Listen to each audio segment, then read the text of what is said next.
Joining me now with more on the new free trade zone and its impact is Robert Sicina. He's a professor in the International Business School at the American University here in Washington, D.C. Thanks for joining us, sir. Thank you for having me. What does the government hope to achieve with the creation of this new free economic zone? Well, I think a couple of things.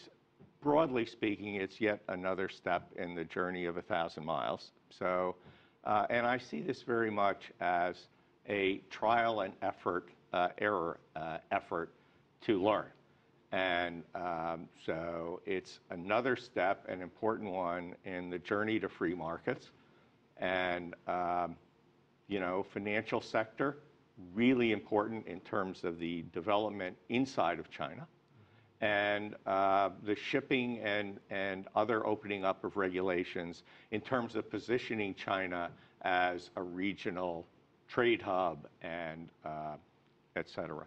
Just to get some clarity on what this means here, does it mean that things like the laws governing investment, foreign trade, banking, shipping, et cetera, in this particular zone will differ from those laws that exist outside of the zone? Yes, absolutely. And so that's a key part of the test, is to see what the impact will be within the zone of the opening up of more liberal. For example, interest rates will be set by the market, which is a major change. At the moment, it's done by regulators. Yeah, right? exactly.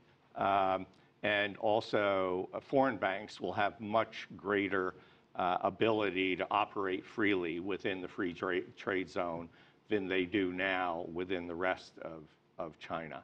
So in that sense, it's a great opportunity to learn what the impact is going to be of this important opening up in a China context.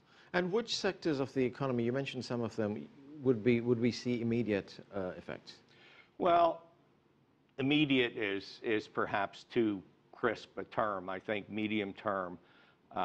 For me, the ones that will be most interesting to watch will be in the financial services sector and their impact in the potential development of the Chinese economy in the long term. So medium term, test, see how it works in Shanghai.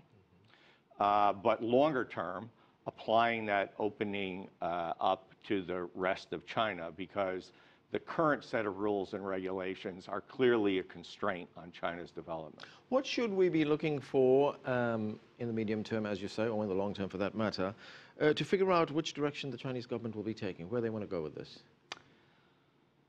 Well, I think what's happening within the Chinese government today is, and has been for some time, a bit of a struggle between the reformists and the more conservative members of the Politburo. And we have to see how that goes.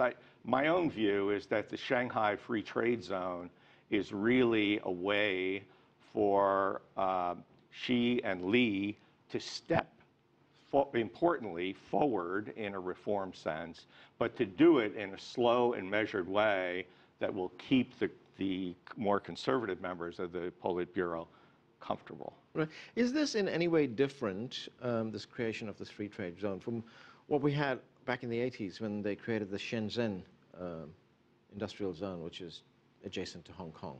Is that something that's different? I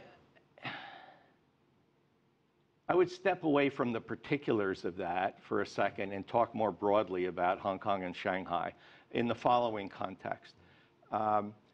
You know, people talk about a kind of competition between Hong Kong and Shanghai, and I really don't see it that way. I see the development of each of the two happening in a very different way, much akin, for example, to an analogy, Hong Kong to London and Shanghai to New York.